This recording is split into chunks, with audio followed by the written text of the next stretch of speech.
வணக்கம். மாலை முரசு செய்திகளை விரிவாக பார்ப்பதற்கு முன்பாக முதலில் தலைப்புச் செய்திகளை பார்க்கலாம். தமிழ்நாட்டில் நேற்று ஒரே நாளில் 14 இடங்களில் சதமடித்த வெயில். அதிகபட்சமாக வேலூரில் 104.9 டிகிரி ஃபாரன்ஹீட் வெப்பம் பதிவானதாக தகவல்.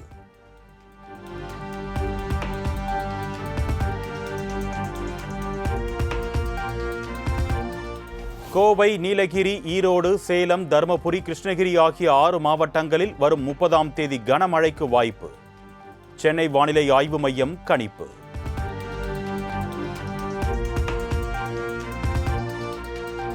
நீலகிரி, கோவை, ஈரோடு, சேலம், தருமபுரி உள்ளிட்ட 8 மாவட்டங்களில் மே 1 மற்றும் 2 ஆகிய தேதிகளில் கனமழை பெய்யக்கூடும்.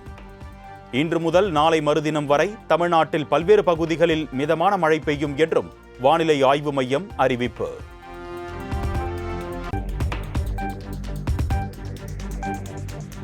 கேரளா, தமிழ்நாட்டில் வழக்கமாக ஜூன் 1ஆம் தேதி தொடங்கும் தென்மேற்கு பருவமழை இந்த ஆண்டு முன்னதாகவே தொடங்க வாய்ப்பு. இந்த ஆண்டு தென்மேற்கு பருவமழை குறைவாக இருக்கும் என்றும் இந்திய வானிலை ஆய்வு மையம் கணிப்பு.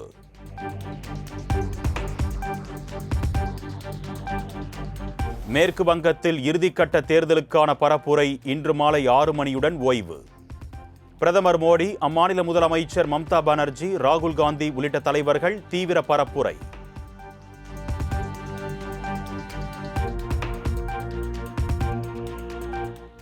மேற்கு வங்கத்தில் வரும் 29ஆம் தேதி நடைபெறும் 2ஆம் கட்ட தேர்தல் பாஜகவுக்கு தீர்க்கமான வெற்றியை உறுதி செய்யும்.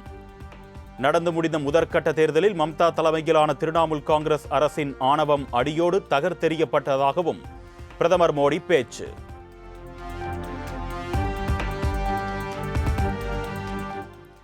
மேற்கு வங்கத்தில் தேர்தல் முடிந்தவுடன் வாக்குப்பதிவு இயந்திரங்களை கபலீகரம் செய்ய மத்திய அரசு திட்டம்.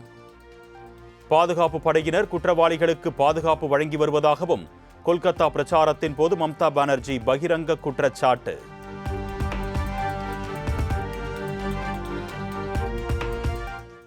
ஜனநாயகத்தை காப்பதற்கான இந்த தேர்தலில் பாஜகவை எதிர்த்து மக்கள் தைரியத்துடன் வாக்களிக்க வேண்டும். கொல்கத்தாவில் நடைபெற்ற பிரச்சார கூட்டத்தில் ஆம் ஆத்மி கட்சியின் ஒருங்கிணைப்பாளர் அரவிந்த் கெஜ்ரிவால் வேண்டுகோள்.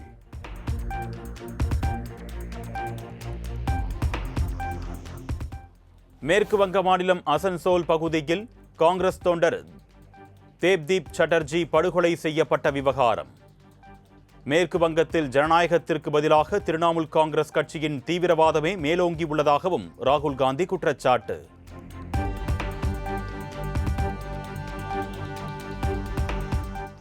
வாக்கு எண்ணும் மையங்களில் தினமும் 2 முறை சென்று ஆய்வு நடத்த வேண்டும்.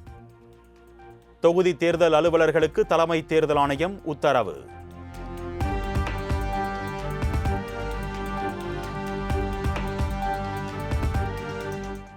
இளநிலை மருத்துவ படிப்பிற்கான நீட் தேர்வு ஹால் டிக்கெட் இன்று வெளியிடப்படும் என்று தேசிய தேர்வு முகமை அறிவிப்பு. நீட் தேர்வு ஹால் டிக்கெட் ஞாயிற்றுக்கிழமை வெளியிடப்படும் என்று அறிவித்த நிலையில் மாற்றம்.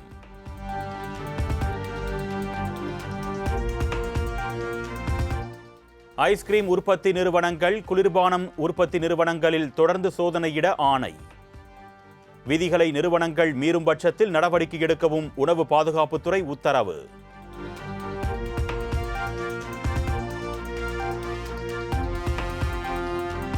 தேர்தலில் வாக்களித்துவிட்டு தென் மாவட்டங்களில் இருந்து சென்னை திரும்பும் மக்கள். சிங்கப்பெருமாள் கோவில், கூடுவாஞ்சேரி, ஊரப்பாக்கம் பகுதிகளில் கடும் போக்குவரத்து நெரிசல்.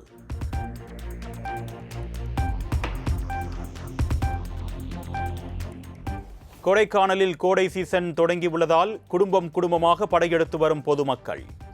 பிரதான சாலைகளில் 2வது நாளாக கடும் போக்குவரத்து நெரிசல்.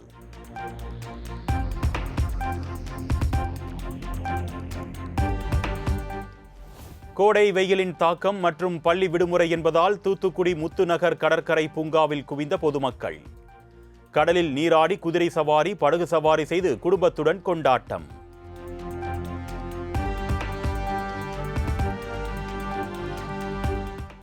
மதுரை மீனாட்சி சுந்தரேஸ்வரர் கோவிலில் மீனாட்சி அம்மனுக்கு வெகு விமர்சையாக பட்டாபிஷேக விழா. திரளான பக்தர்கள் பங்கேற்று சாமி தரிசனம். பட்டாபிஷேகம் முடிந்து மாசி வீதிகளில் எழுந்தருளிய மீனாட்சி அம்மனையும் சுந்தரேஸ்வரரையும் இசை வாத்தியங்கள் முழங்க வரவேற்ற பக்தர்கள். மீனாட்சி அம்மன், சிவன், ஆண்டாள், கருப்பண்ணசாமி உள்ளிட்ட கடவுள்களின் வேடமணிந்து சிறுவர் சிறுமிகள் நேர்த்திக்கடன்.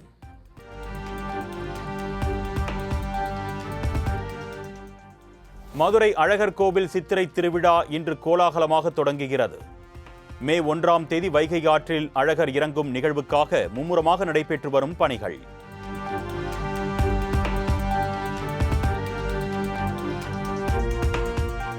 கோடை விடுமுறையை முன்னிட்டு திருச்செந்தூர் சுப்பிரமணிய சுவாமி கோவிலில் குவிந்த பக்தர்கள். சுமார் 5 மணி நேரத்திற்கு மேலாக காத்திருந்து அரோகரா பக்தி முழக்கம் எழுப்பி வழிபாடு.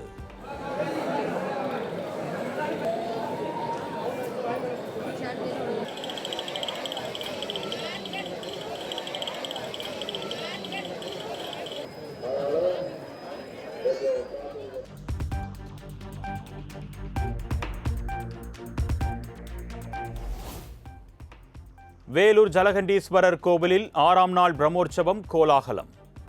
63 நாயன்மார்களுடன் எழுந்தருளி பக்தர்களுக்கு காட்சியளித்த ஜலகண்டீஸ்வரர், அகிலாண்டேஸ்வரி அம்மன்.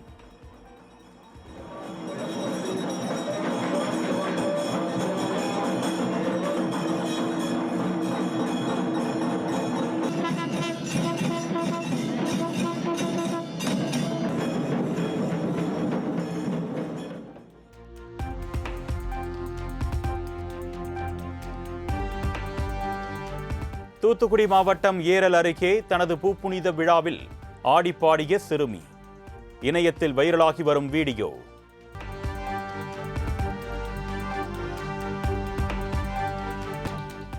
திருவண்ணாமலை அண்ணாமலையார் கோவிலில் நடராஜர் சிலையை வைத்து ரீல்ஸ் எடுத்த விவகாரம். இணையத்தில் வீடியோ வெளியான நிலையில் உரிய நடவடிக்கை எடுக்க வேண்டும் என்று சமூக ஆர்வலர்கள் வலியுறுத்தல்.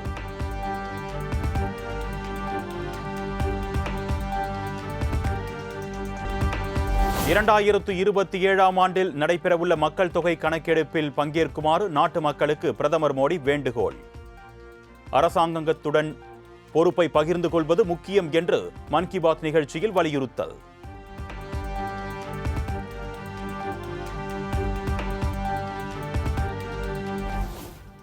சைபீரியாவின் பனியில் 24,000 ஆண்டுகள் உறைந்து இருந்த ஜாம்பி புழு இனப்பெருக்கம் செய்ய தொடங்கியுள்ளதாக விஞ்ஞானிகள் தகவல்.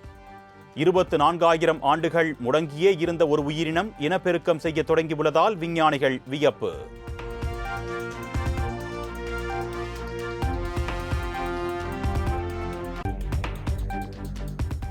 இந்தியாவின் முதல் உள்நாட்டு புல்லட் ரயில் 2027ஆம் ஆண்டு முதல் இயங்கும் என்று தகவல். மணிக்கு 250 முதல் 280 கிலோமீட்டர் வேகத்தில் செல்லும் இந்த புல்லட் ரயில் மும்பை, அகமதாபாத் வழித்தடத்தில் இயக்கப்பட இருப்பதாக தகவல்.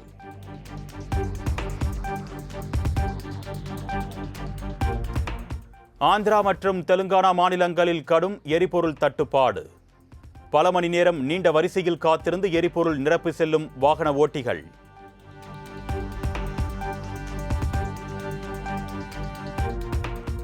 ஆந்திர மாநிலம் விசாகப்பட்டினத்தில் ரயில்வே மேம்பாலம் இடிந்து விழுந்து 7 தொழிலாளர்கள் படுகாயம். கட்டுமான பணிகளின் போதே இடிந்து விழுந்த நிலையில் காயமடைந்தவர்கள் உயிருக்கு ஆபத்தான நிலையில் மருத்துவமனையில் அனுமதி.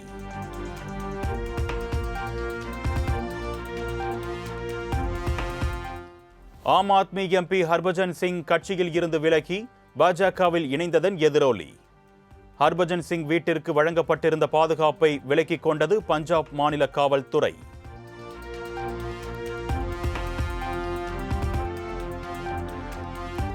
பாஜகவிற்கு தாவிய ஆம் ஆத்மி எம்பிக்களின் வீடுகளை முற்றுகையிட்டு ஆம் ஆத்மி கட்சி தொண்டர்கள் போராட்டம்.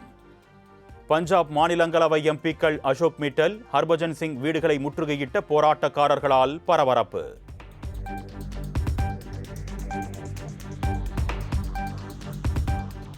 கேரள மாநிலம் திருச்சூரில் ஸ்ரீ வடக்குநாதன் கோவிலில் விமர்சையாக தொடங்கிய பூரம் திருவிழா. அலங்கரிக்கப்பட்ட யானைகள் புடைசூழ மேலதாளங்கள் முழங்க நடைபெற்ற விழாவில் ஆயிரக்கணக்கானோர் பங்கேற்பு.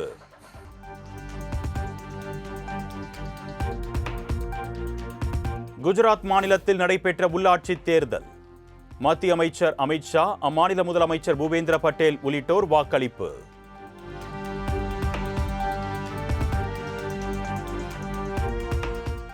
காவிரி மேலாண்மை ஆணையத்தின் 50வது கூட்டம் நாளை மறுநாள் டெல்லியில் நடக்கிறது.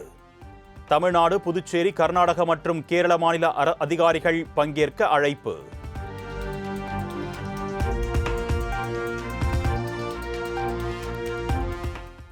ஐக்கிய அரபு அமீரக அதிபர் ஷேக் முகமது பின் சையத்துடன் தேசிய பாதுகாப்பு ஆலோசகர் அஜித் தோவல் சந்திப்பு.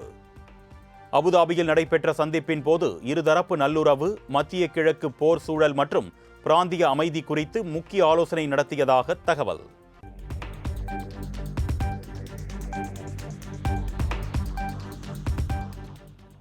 இந்தியா, நியூசிலாந்து இடையே தடையற்ற வர்த்தகம் குறித்த ஒப்பந்தம் இன்று கையெழுத்து.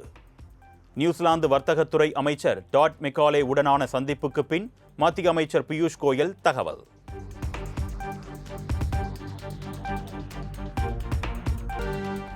சென்னை சேப்பாக்கத்தில் நடைபெற்ற ஐபிஎல் போட்டியில் 8 விக்கெட் வித்தியாசத்தில் குஜராத் அசத்தல் வெற்றி. முதலில் விளையாடிய சென்னை அணி நிர்ணயிக்கப்பட்ட 20 ஓவர்களில் 158 ரன்கள் எடுத்த நிலையில் பின்னர் விளையாடிய குஜராத் அணி 2 விக்கெட்டுகளை மட்டுமே இழந்து வெற்றி பெற்றது.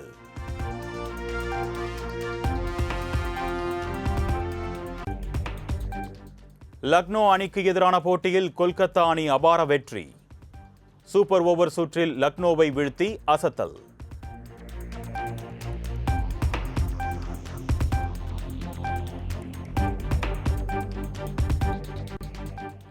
டெல்லியில் இன்று நடைபெறும் ஐபிஎல் லீக் ஆட்டத்தில் டெல்லி, பெங்களூரு அணிகள் மோதல்.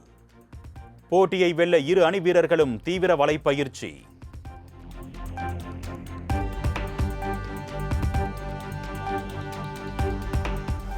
கொல்கத்தா அணிக்கு எதிரான போட்டியில் 4 ஓவர்களில் 23 ரன்களை கொடுத்து 5 விக்கெட்டுகளை வீழ்த்தி லக்னோ வீரர் முக்சின் கான் அசத்தல். நடப்பு ஐபிஎல் தொடரில் ஒரு இன்னிங்ஸில் 5 விக்கெட்டுகளை வீழ்த்திய முதல் பந்து வீச்சாளர் என்ற பெருமையை பெற்றார்.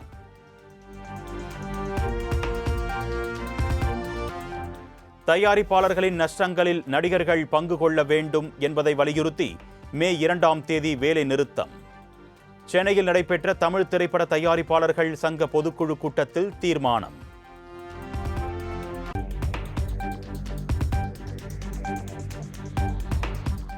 நடிகர் மோகன்லால் நடிப்பில் உருவாக்கியுள்ள திருஷ்யம் 3 திரைப்படம் மே 21ஆம் தேதி உலகம் முழுவதும் வெளியாகும் என்று அதிகாரப்பூர்வ அறிவிப்பு.